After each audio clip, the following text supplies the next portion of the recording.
All right. First of all, I want to thank you for coming. My name is Michael Moses. I'm the president of the Westridge Community Council. We're a small group of individuals who try to facilitate meetings on matters concerning the community. This is our third meeting. The first meeting was putting together a cricket match, Team India against Team Pakistan, with the Chicago 2016 committee for the 2016 Olympics to try to let them come to Chicago.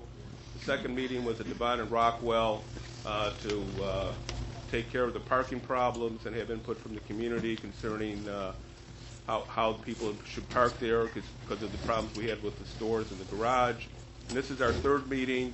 I received a couple of phone calls from people on Whipple saying they'd like to have a meeting with the alderman, the Public Building Commission, and the Board of Education so that those organizations could talk about the new school. And as you see, the alderman was receptive, and he was able to bring the Public Building Commission and the Board of Education to this meeting. The format, I think, the best format is as follows. I'll introduce the alderman in a few seconds. He'll give opening remarks, and then people from the Building Commission and the Board of Education will talk. At the end of the presentation, which will probably take about 35, 40 minutes, we'll open to questions. You can stand and raise your hand, or if there's to be a microphone in the center. I'm not sure what the procedure will be. All the literature that we passed out and all the notices for the meeting stated that the people who live closest to the school on Whipple, on Sacramento, at Parkside, Commons, and near Pratt, Whipple, we'd like them to be able to ask questions first. Because, that was the reason why we had the meeting here at Base Yitzchak instead of a larger area, because in case it was cold, and it is a little cold outside, I see, it'd be easier for them to come to the meeting. I'm sure there'll be other meetings concerning the school, but at this meeting, we'd like to give them the priority. We'd like everyone to ask one question so that there's time for other people to ask questions. And when they are finished asking questions, then other members of the community who have come will be allowed to ask questions. Without further ado, I'd like to turn the microphone over to Alderman Stone. Thank you. Thank you very much. I'm absolutely delighted that we have such a large audience on this important subject. And I really want to thank our former Vice President Al Gore for coming here to talk on this important subject of global warming. When I left the house, they were saying that the temperature tonight will be something like minus 15 wind chill.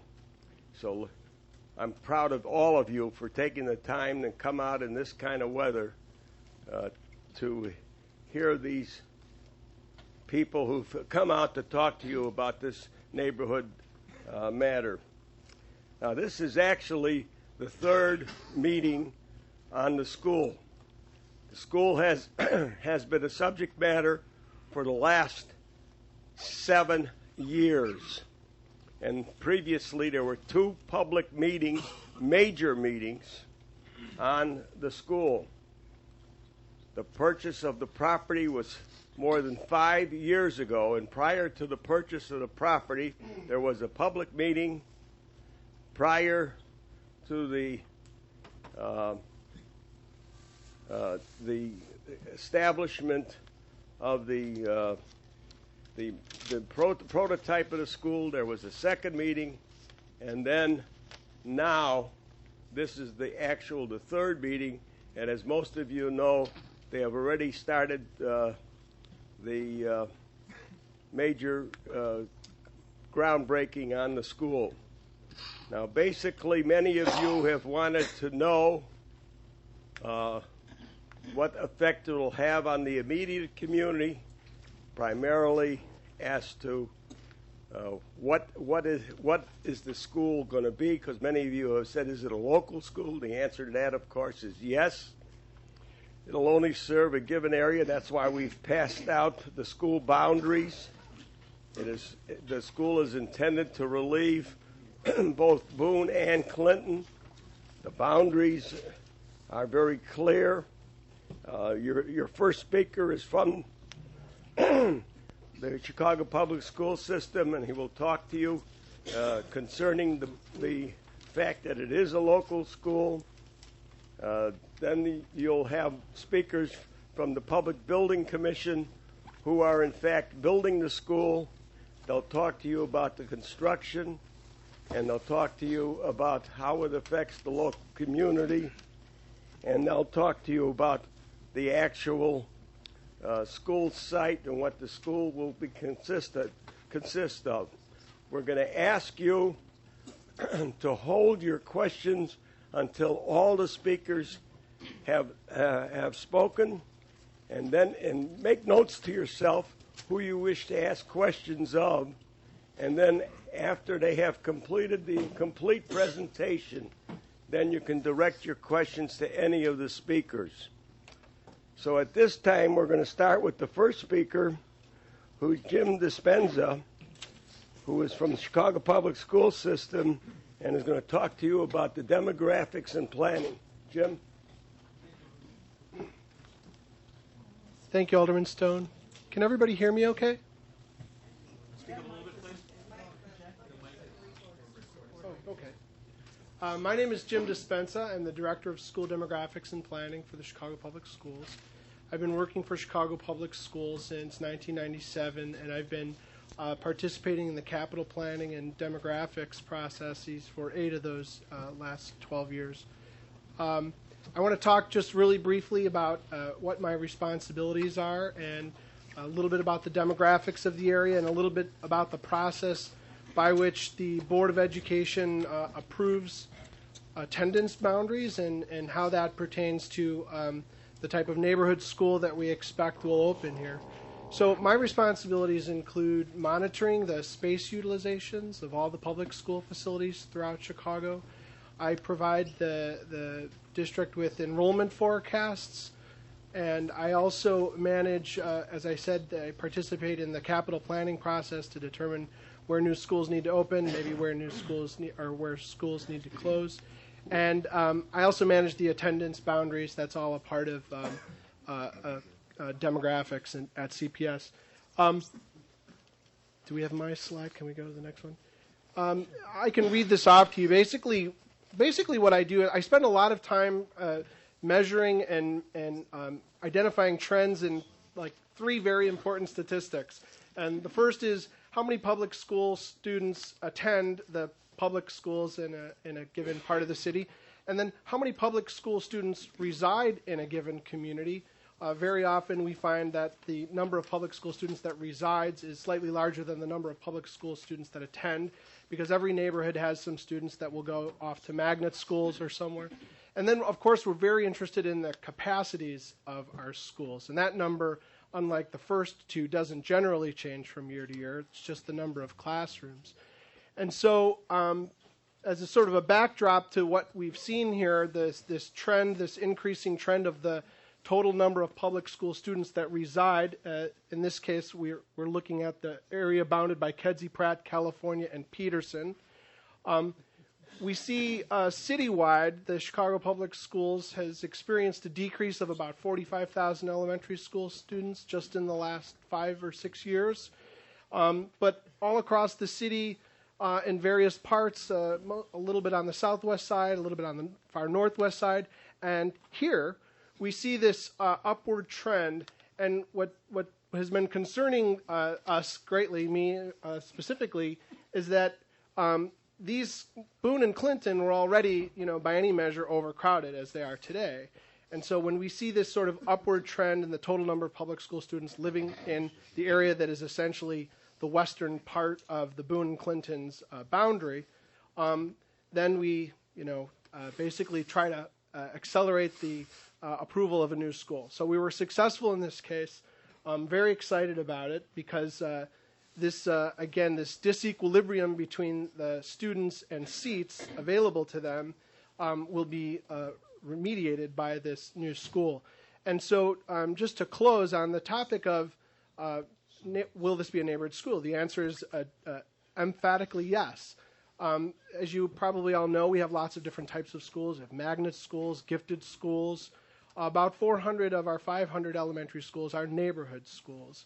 And when we open up a neighborhood school in a neighborhood that's designed to relieve overcrowding at 2 or more adjacent schools like Boone and Clinton, we pay particular attention to the management of how those kids are enrolled and how they are enrolled over time. Basically, what I'm saying is that every neighborhood school consists of, on average, 75% of the kids from that neighborhood boundary. But schools like this one that are in areas that are, near that disequilibrium point, usually the number is much higher. It's much like 98% is not an unusual percentage to see for a lot of our neighborhood schools that are really historically overcrowded. With that, as the Alderman said, I'd like to present to you the next presenter, and then I'll be here for any questions that you may have. So thanks. The next speaker is Leona from the PBC, and she's going to talk to you about the design of the building. Hi, I'm Leona Ketterl. I'm with the PBC. As Jim said, I'm the Deputy Director for Education Design with the PBC. Okay. Hi, I'm Leona Ketterl. How's that? Okay. I'm going to talk to you about the design of the building, and I'll start in generalities and then get more focused into the actual building itself. So how do you talk about a building that's not built? You talk about similar buildings.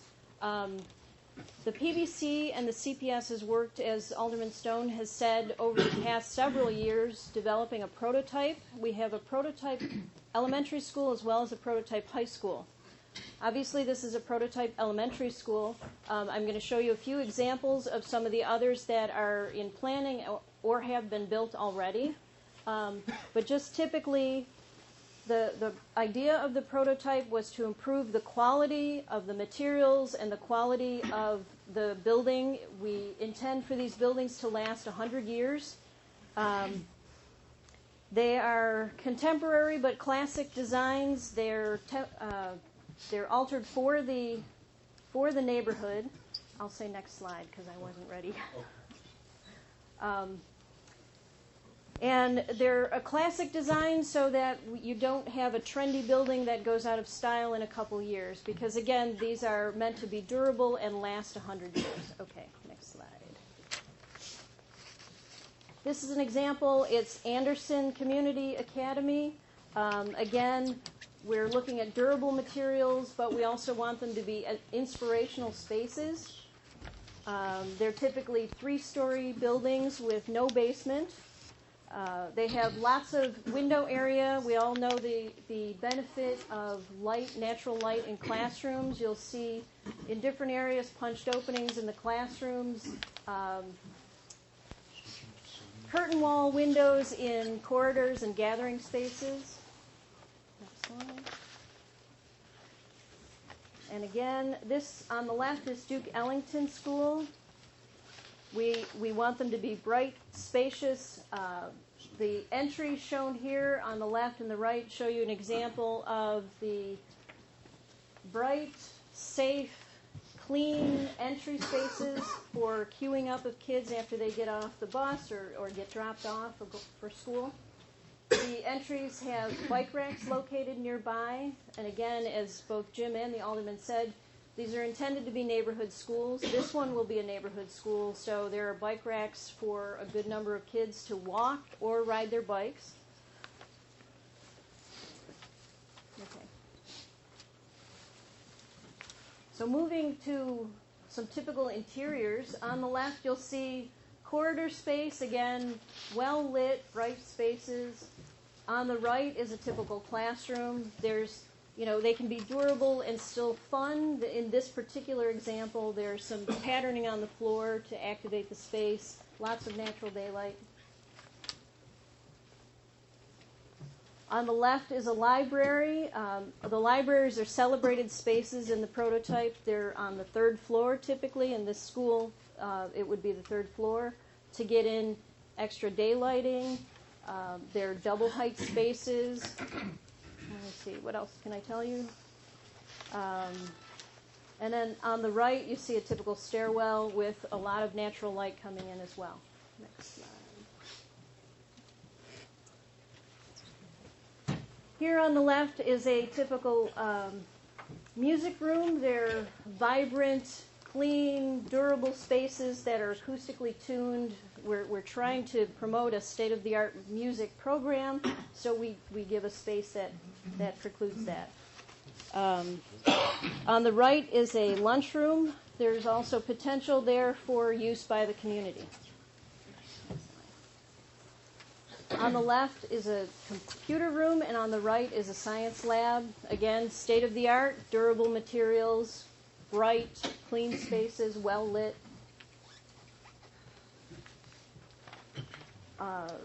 You're looking at a gymnasium with a stage, and again, there's the opportunity potentially for community involvement, meetings, use of the space.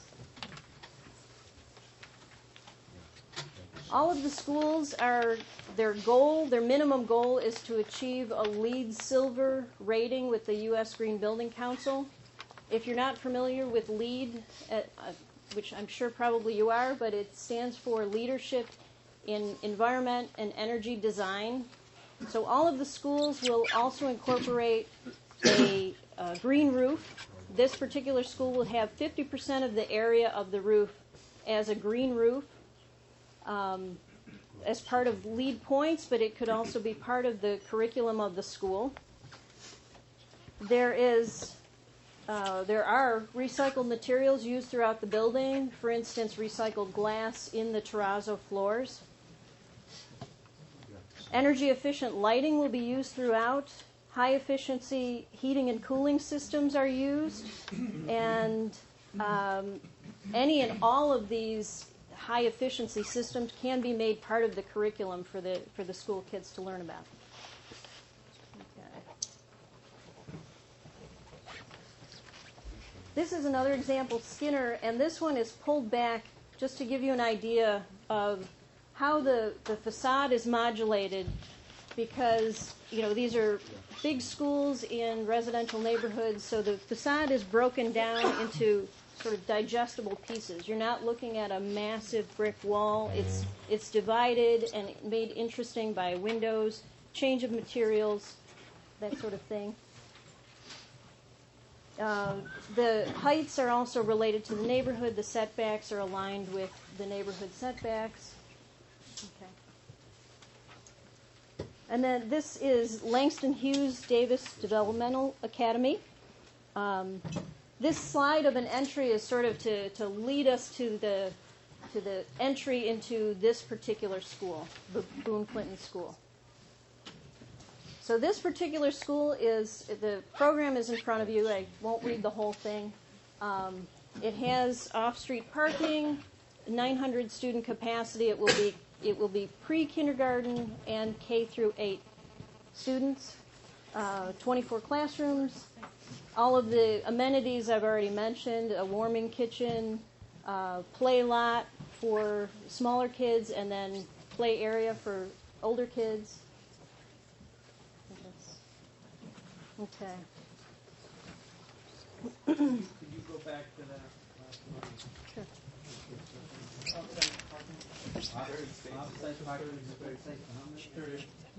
It's not. It should be off street. That's a typo. It's on the site. It's off the street.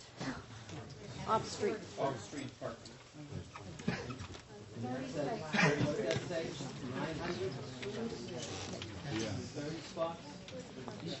Those are for the teachers.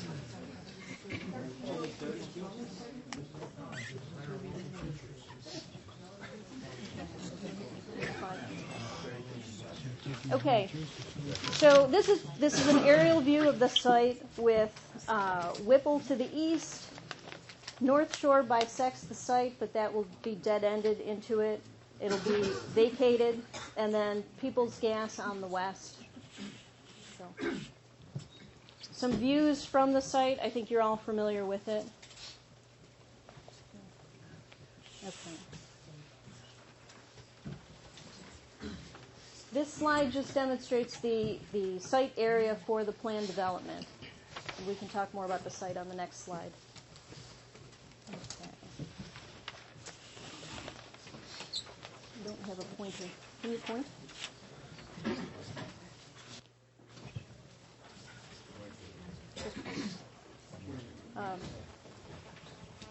My lovely assistant is going to point out the play lot that I had indicated. Okay. Okay, lovely assistant, you've been, yeah, you're fired. Technology's taking your place. Okay, so this is the play lot that I had mentioned. The parking area is through this access drive.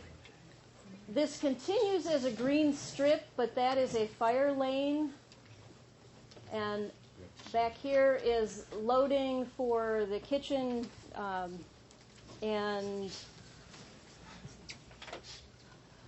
trash compactor, transformer, sort of the back of the house uses. Which is Kedzie and which is Whipple? Whipple is here. Where's Kedzie? It's beyond the drawing. Yeah. You can't see it on the side. Yeah. Kedzie is up here. So how do you access the On Whipple? fire drive? The fire drive. Yep. The fire drive is accessed through here, and by code, we have to provide a complete exit route for the fire truck, so it comes and exits out of Whipple, because we're landlocked on three sides. And what's the entrance? Same entrance. Also, Whipple. Were there Yeah, any yeah. entrance at all from any other school? There's no second entrance. No. The entrance line for the children is on Whipple? You can go to the next one. Why not Kedzie? Okay. And again, the main entry of the school is on Whipple at this corner. There's an area for bus drop-off, and as Jim had mentioned, this is a neighborhood school.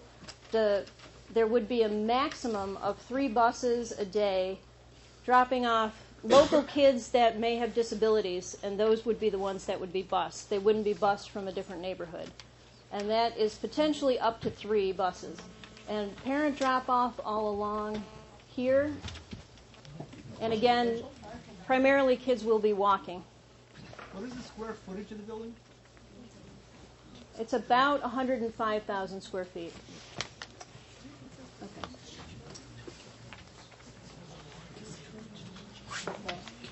From the landscape plan, you can see that this area that is the fire lane will be green. It's just shown differently so that we can indicate where the soil would be suitable to sustain a fire truck if it needed to be. But it will be planted. The whole site will have, considerable landscaping. We have landscape ordinance street trees along Whipple. There are existing trees that will remain on the site, and then new trees and new plantings added throughout. Is there enough off-street parking for all the teachers that are going to be attending? Do you know that yet? I don't know if we should answer questions at the end, just to... That's fine.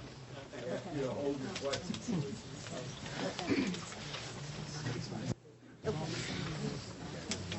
And then the green roof plan, this is the roof plan, but you'll see here a typical green roof and then a special design that could be viewed from the library so that they're incorporating a little bit of solar system learning into the green roof.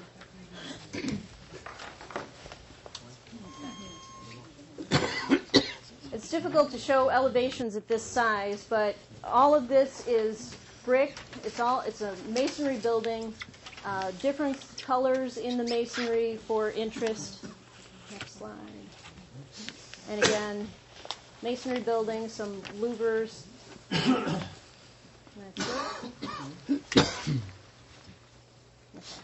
The floor plans show, the long leg of the building is the classroom wing, and at this knuckle, you'll find the administrative offices. Next slide. Cafeteria, and above that, the gym, and always classrooms along that long wing. At this scale, it's tough to see, but again, classrooms and the library. Okay. Oh. And that's the building. Chuck Kelly is here to talk to you about community hiring.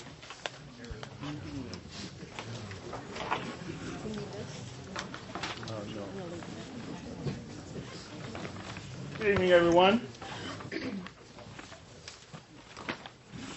I have some flyers here that will summarize my presentation if you're interested after the meeting.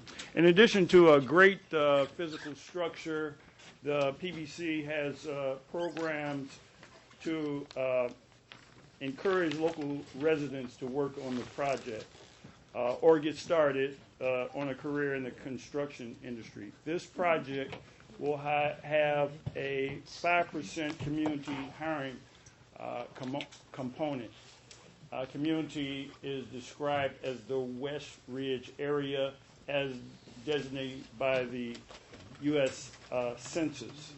My colleague Dwayne Hightower will talk a little bit about the process of community hiring. In addition, we have two programs, Skill Builders, that encourages pre-apprenticeship training that could eventually lead to working not only on this project, but other projects throughout the city. Dawson Technical Institute is another program that's sanctioned by the unions, where they are prepared to take tests, and particular trade areas is connected with the city colleges of Chicago. The community hiring component is Mr. Hightower's responsibility. He'll talk a little bit about that and community relations as well. Thank you, Chuck. Good evening, everyone. My name is Dwayne Hightower, and I just want to touch bases on how we set up the community hiring process. This project will have opportunities for the local residents, and will give them opportunities to work on the project in the various trades, laborers, construction, electricians, plumbers, etc. Once a general contractor is selected, I work with the general contractor to set up a process where is that we'll start accepting applications for residents of the community to work on the project. And generally how that's done is it's done on a Friday between the hours of 7 and 8 o'clock. And we'll hold the application process for approximately 4 to 6 weeks. AM, I'm sorry. And we'll hold the process for approximately 4 to 6 weeks. And once the hiring process is over, we'll separate all of the applicants by trades and by unions and non-union and residents. Also, I'll be your point person for the Public Building Commission and the Alderman's office and your local community organizations to keep them in tune as to what's going on with the project, and to also make sure that while this project is going on, that it's not an inconvenience to any of the residents. I'll work with your local streets and sanitation office as well as the Department of Transportation. If there's any issues that's raised or concerns, I'll be able to address that to make sure, again, that this is not an inconvenience to the community. I'll attend the weekly meetings with the Alderman's office as well as your local community organizations to keep everyone in tune as to what's going on with the project. That being said, I would like to turn it over to my colleague, Earl Manning, and he can further discuss the construction of the project. Thank you. Good evening, and thank you. My role here on this program is I'm the deputy director in charge of construction for the program for the Public Building Commission. That entails me to be involved with every project that we build. And this particular one is one also that is on my radar. I've been building schools for the Chicago Public Schools and for the Public Building Commission for several years, so I have some background in this area. We're currently, if my understanding, we're out to bid, and we anticipate the bids to be coming sometime in the month of June, in January. At that time, we will review the bids with the general contractor. January of this month. We're anticipating having some award or selection of the general contractor during the month of January. After we complete the administrative process in-house to make sure all the insurance bonds and all the regulatory and processes are complete, and when I say regulatory, I mean the issuance of the actual building permit so that the contractor can legally build on this site, then we will start construction. We anticipate construction to start in March of this year. Very soon, the staff of on-site staff of project managers, assistant project manager, and document control staff will be here along with the general contractor, and their goal and their mission and responsibilities are to ensure that, one, that the project is built in accordance with the plans and specifications, and number two, that we are a good neighbor. And what I mean by that is that there will be some inconvenience and disruption to your normal day in life. And it's just normal. It's a construction site. You will have trucks. They will be delivering steel. They will be delivering materials. You will have contractors. At the height of the construction period, there could be over 200 men and women out here working on the site. Now, I'm very sensitive to that, so what we will do with the general contractor before we actually start the actual construction of the building itself is work out a site logistics plan and a truck traffic plan so that we can have minor disruptions. This is one of those situations where the trucks like to get here at 6 o'clock in the morning. They have the trucks going, the diesel trucks are going, the noise is out there. Well, we've learned our lessons in other communities and said, no, that will not happen. We will have to determine with the contractor and with the alderman's office where many of these trucks can stage early in the morning, because if you know guys in construction, it's 5, 6 o'clock in the morning. They like to get started. So you will have some disruption. We will do our best to minimize it. Street cleaning is a very high priority. It's a lot of mud, a lot of dirt. We want to make sure we keep the streets clean because you still live here. And so therefore we want to try to be respectful of your community. And the project managers, once they are on board, and we will bring them back. And the purpose there is that if you have problems, or you see something that doesn't make sense, please make sure that they are aware of it, because we will help. And Dwayne also will be involved with that, because we work very closely with them on the community relations, because we just want to make sure you guys know that we understand.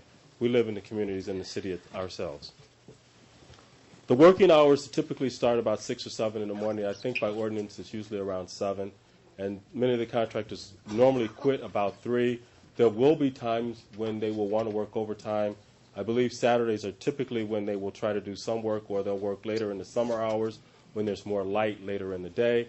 But again, we will communicate that on a regular basis so you are aware of that. We also will try to work with the contractors as part of the whole site logistics plan is to where these contractors are going to park, because they drive. And so we'll work all of that out as the contractor is selected, and we work all of that out. I don't have the answers to give you right now, but I will tell you that we will be sensitive to the neighborhood. Getting here early enough, I could see how tight it may be for parking, and it's right here in communities. And so we'll work through all of those issues. We've done this before. We've been successful with the contractors. Okay, we'll deal with the questions at the end. And that's all I have to say at this point in time. And now we'll turn this over to Terry Haymaker, who will talk about the planning process. Can we come to the podium now? I'm sorry? Can we come to the podium yet? No, we have one more speaker. Okay. Well, I'm Terry Haymaker. I'm the Director of Planning for the PBC. I have the best news for everybody, because I'm the last speaker. So when I'm done, then you can ask all your questions. And we're happy to take all of your questions. I just wanted to run through quickly for everybody, so people who maybe aren't so familiar with the details the Alderman explained earlier about the schedule that we've gone through for this project. As the Alderman mentioned, it has been going on for quite some time. In January of 2001, the public schools designated the site, and that's their official board action where they say this is the site we want to acquire for a school. The acquisition was completed then in 2004. In June of 2006, the mayor announced Modern Schools Across Chicago, which is a multi-school project in many neighborhoods across the city. It's over $1 billion worth of new construction of schools specifically to relieve overcrowding or to replace outdated facilities. And then the funding process for the project then went through the city council process by the end of 2006, so that all schools were, the funding was identified and secured, and city council approved it in December of 2006. That then cleared the way for 2007, for the PBC to start working on design and making sure that the building would fit on the piece of property.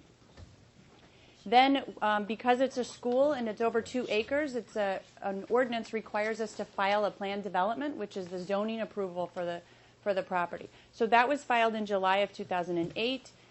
We then went to the Plan Commission hearing in October of 2008, Zoning Committee the same month, and then the final step for the zoning approval was when the City Council approved it at their November City Council committee, or City Council hearing.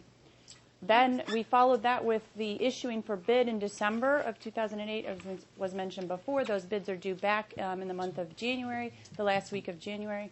And then it is our schedule going forward then to get the building permit issued in March and start construction in March. The main part of the building superstructure component, will be completed. It's a little over a year to complete the construction of the building, and we're targeting that for June of 2010. So that leaves us time for July and August to get all the licensing in place, for schools to be able to come in, the teachers get their classrooms set up, so that in September of 2010, the school opens, the students are welcomed in, and it's a great facility in the neighborhood. So that is our schedule, what we've completed so far, and what our goal is going forward. And I'm happy to turn it back over to Michael to MC the questions and answers. Is there a microphone back there? There's a microphone. There it is. Where's? At the stand. At the stand? Okay. First of all, are there any questions or comments? Yes, I can imagine, yes. As I've already said at the beginning, we did, when we passed out the flyers and gave out information, we did say that we'd give priority to people who live on Whipple or Sacramento or at the Parkside Commons. So if those people who live in that area would like to go to the microphone first if they have any questions, once they're done, then the general audience can talk.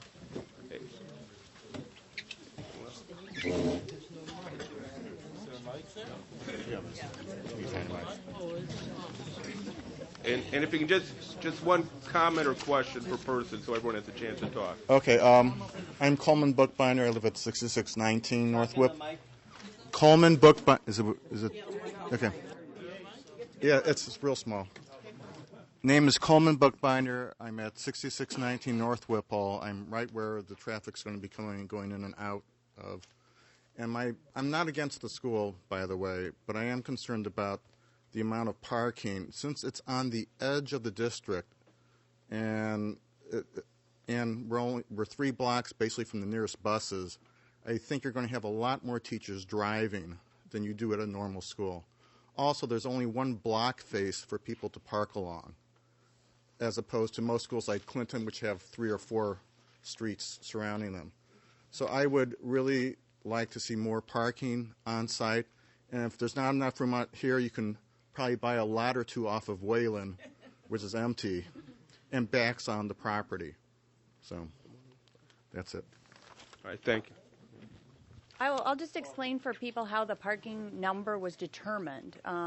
We can certainly take your request under consideration, but just so you understand, the zoning requires 1 parking space for every 3 full-time equivalent employees, and in elementary schools of 900 students, we have between 58 and 60, so we have enough parking per the zoning code. We also have a little extra for visitors, a teacher conference, maybe a parent wants to drop by and meet with the principal or the teacher. So that's how the parking is determined per the zoning code. Thank you. Are there any more questions from people that live? Oh.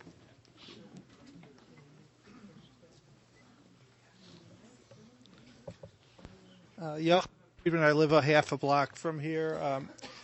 I just want to make a comment.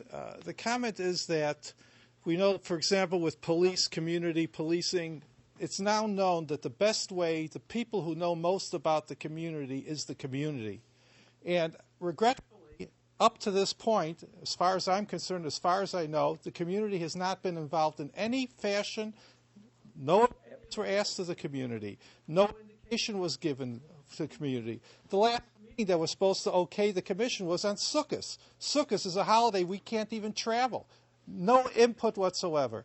So I just find it very sad that we have building a school, and I'm not against school in any way, but the community may have had a lot of good ideas how to alleviate these issues on Whipple, and there are going to be issues with parking. We had possibilities of coming in off of Kedzie, all kinds of possibilities. The community was not involved. Thank you.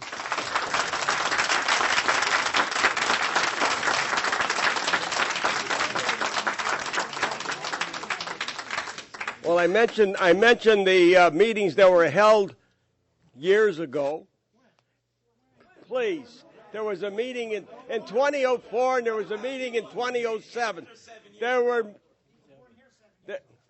Listen, it's not my fault that you weren't here 7 years ago, but don't talk about no community involvement, because there was community involvement.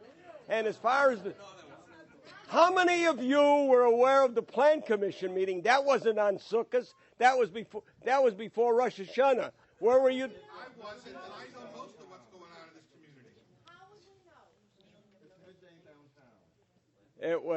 It was publicized in the local newspapers. I can't help it if you don't read the newspapers. That's The newspaper? What newspaper? How did you know about the meeting before the? Schultz sent out a notice. That's how we got here tonight. We didn't hear it from you. You didn't Please, tell us anything. Michael Moses handed out flyers from his. Michael's my dear friend, but he didn't give me a flyer. He handed out flyers. Wait a second. Let me just say. Well, Why don't listen. we have a show of hands? How many people in this room are going to be sending their children to this school? Let's see. That's how many not in the this room? question. How many people? Oh, really? We don't count? Wait. We don't count? You want to say something about the notice? We want a strong public school. That's the backbone of a strong city. I happen to be a Sir, public school graduate. first of all, why don't you go up to the microphone and identify yourself? Absolutely, my pleasure. And give your address also. My name is Avram Brownstein, 604 North Francisco. That is Mr. Rabbi Brownstein. You can call me Mr. Rabbi Brownstein. I live Why? in Bernie still. Yeah, Rabbi. Why don't you say how many people who of the 1,000 people who live west of California are going to public schools, and don't they deserve a school? Absolutely. So why do you say how many people in this room? Absolutely. Well, But how you're about the talking people that go to public school? Don't they deserve a school? Don't you think we deserve the courtesy? Yes, she says they are. How many people in this room? How about the people who aren't in this room? Don't they deserve consideration? And we have a relationship because with you they're for aware of years.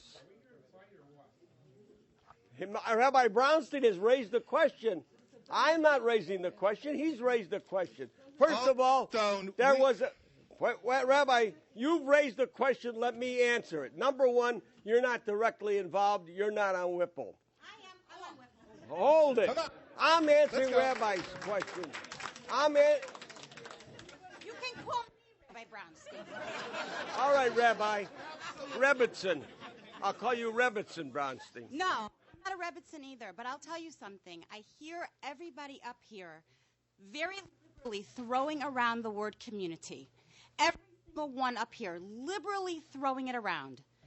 I have yet to hear how you are going to fix the congestion of all the teachers. Just parent-teacher conferences. You've got 1,800 people coming here that night.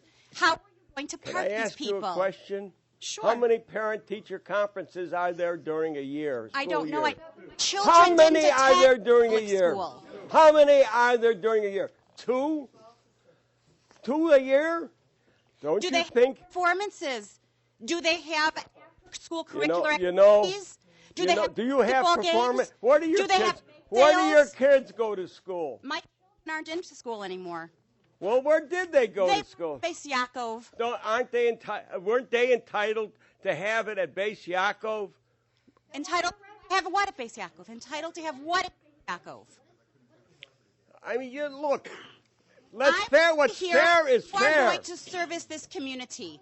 This community that you are talking about, the majority of our community are not attending students. That is not true. And the demographics, you saw show it's not true. How many people in this room have children going to public school? This room does not represent the community. This room.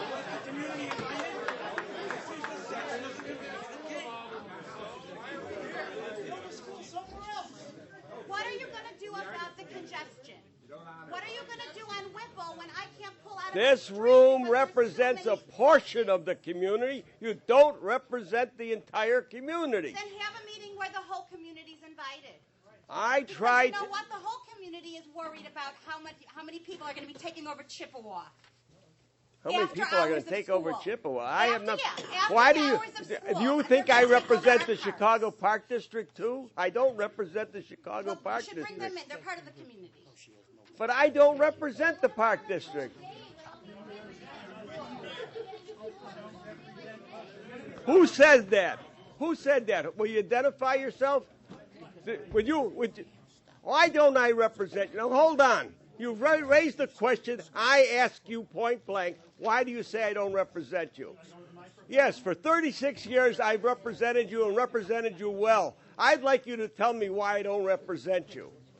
I'd like any rabbi in this room to stand up and tell me I haven't represented you for 36 years. I live on Whipple. I've lived here for 30 years, and I haven't represented you for 30 years, and I'm not representing you today. Position, but I don't feel you represented me, community. If you just look at Devon Avenue. What about Devon Avenue? I came to West What about Devon Avenue? Hold on, go ahead. What about Devon Avenue? It was a beautiful street with lots of high-quality stores and lots of good traffic. We've seen a steady deterioration over the years. What was the deterioration? Tell me what the deterioration. Stores, the quality. Looking at the street, quality the street of looks stores. rough. Do I? Now let me ask you a question. We see no leadership to really to make any effort to revitalize Devon. A question, and I don't know if it's true. The finance of the school was TIF money used to finance the school? Yeah, it's all TIF money. This money that this is how much this money was put into any project to revitalize Devon, as opposed what percentage of the TIF money went to this school? It's coming. This money that's supposed to revitalize communities. And we see this, it's well. Wait a minute. That Do you understand what TIF money is? May I finish speaking before you interrupt? Yes. I will be quiet when you speak. Okay, please very well. Be quiet when I speak. You asked me to speak here. Yes, absolutely. So let me speak, please. We've seen a constant, steady deterioration of Devon. Other communities have projects to revitalize central streets. I was under the impression one of the purposes of the TIF money, this is tax money that goes into a separate fund to revitalize blighted communities. And here, what percentage of that money is going into this school? What percentage of the money that could revitalize the community is going into this school? And how much is that going to help the people here? I'm not opposed to a good school. A good school is very good for our community. But what percentage of the TIF money is going into that? And what has been done to revitalize Devon in the last 15 years? All right. You asked a legitimate question, but first let's understand what TIF money is. TIF money is the difference between the value of the property today and the value of the property tomorrow. It is the increase in the value of the property. $20 million of the money is coming from the Devon Avenue TIF. $7 million or $8 million is coming from the Touhy Avenue TIF. In other words, the property values and both TIFs have or will increase that amount of money so that they can use that increase in the values of those properties to build this school. Now, what does that say? The property values along Devon and along Touhy are increasing in value. Now, you say they're deteriorating, but the tax rolls say they're increasing value. Now, let me tell you about Devon Avenue.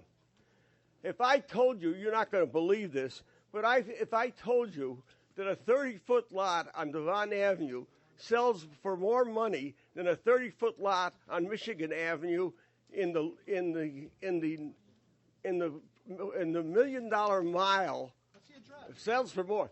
The address was the old hardware store near Rockwell. Sold for $1.25 million, a 30 by 125-foot lot on Vaughn Avenue near Rockwell. Sold for $1.25 million. A 30-foot lot on Michigan Avenue on the Magnificent Mile doesn't sell for $1.25 million. Yet on the Vaughn Avenue, it's worth $1.25 million. That'll give you an idea of the value of property along the Vaughn Avenue. Now, you tell me it's deteriorating, but property values along the Vaughn Avenue have increased. Now, until we hit this economic slowdown, the Vaughn Avenue was in major revisions. Michael is on a committee that is planning and been working for a number of years on the absolute redevelopment of the Vaughn Avenue. You may not be aware of it, but there is a committee working for the redevelopment of the total Devon Avenue. I can't help it if you're not aware of these plans, but these plans are in the works. Neil Stein is on that committee. I don't know who else is on that committee. You walk down Devon at night, walk 9 o'clock at night and just take a look at it? You've done that recently? You didn't answer my question. What percentage of the TIF money? What percentage of the TIF money that went to the school? Listen, the meeting was about the school. What percentage of the TIF money went to the school? What percentage of what? The TIF all the, from the entire school. The entire school is being billed in TIF money. What percentage of the TIF money is going to the school? I really don't know, but here's the question. I asked. I know who you are, and you know who I am. I'll call you tomorrow and tell you. But let other people ask questions about the school. It's not fair for one person to stand in front of the microphone. He specifically called me over. I understand. I understand what you're saying, but please. Please. Oh, no. Let somebody else do it. Please. Let somebody else. My name is Connie Friedman, and I live half a block down. And I think what people are trying to say is that, by and large, the people in this room are concerned about the disruptions to our life, and whether we're going to the school or not is something that's just behind the scenes in that disruption. My question basically is everything set in stone, no pun intended? Are there no adaptations that can be made in, for example, the number of parking spots, even though we're going according to code? Let's be serious. 30 parking spots is ridiculous, and it will affect my life half a block away. I promise it will, even more than the report cards and so forth. Is that set in stone? Is the access point only being Whipple? Is that set in stone? Or is there a chance, based on the number of people who are here and whose lives will be disrupted and whose kids are not going to this school, is there a chance for there to be an adaptation? That's my question.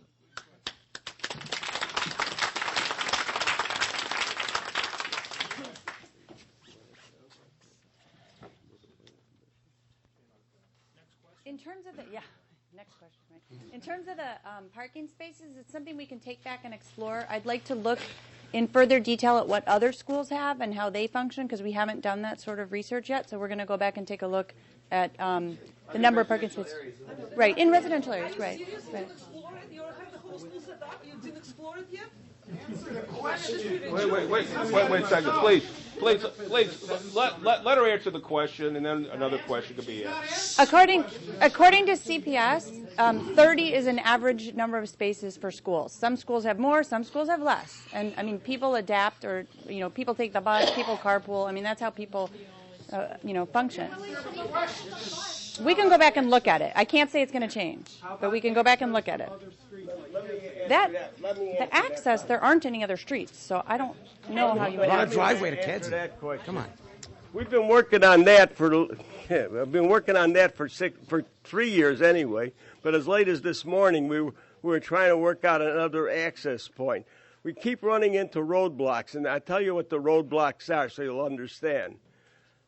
We try to work out, as late as this evening, I try to work out a road, one access to Kedzie, trying to come from the parking lot onto the street, onto the new street in the new subdivision. The problem is that street is a private street, and you got to get permission.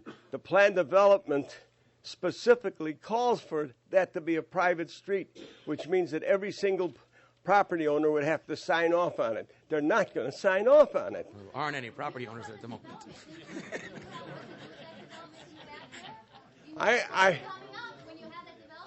The development stood on itself.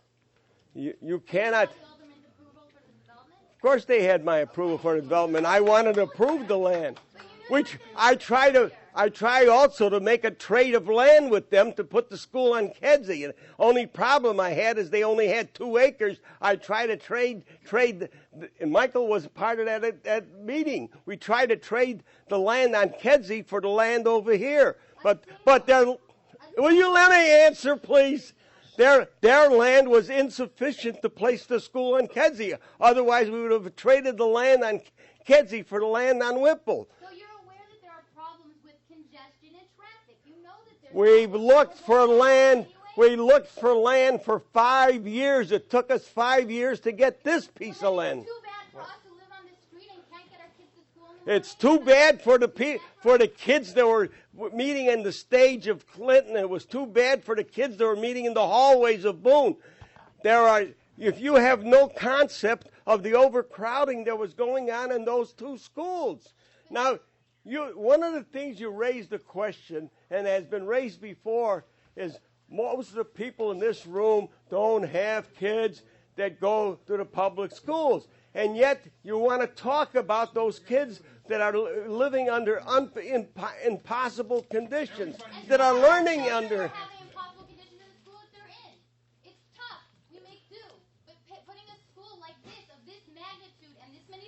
What's magnitude? It's 700 to 900 students. How are you going to get these kids to school on a cold day? It doesn't make sense. It's impossible and unacceptable. It is unacceptable. In other words, that's not in my backyard. Put it in somebody else's backyard. On something that makes sense for everybody. Backyard. On something that makes sense for everybody. On a place where there's multiple accesses, not one tiny one-way side street. How does that make any sense? Okay, we have.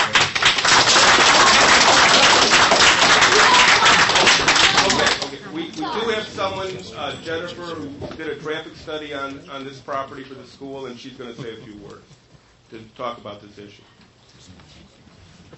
Hi, my name is Jennifer Sherman, and I'm with Parsons Transportation Group.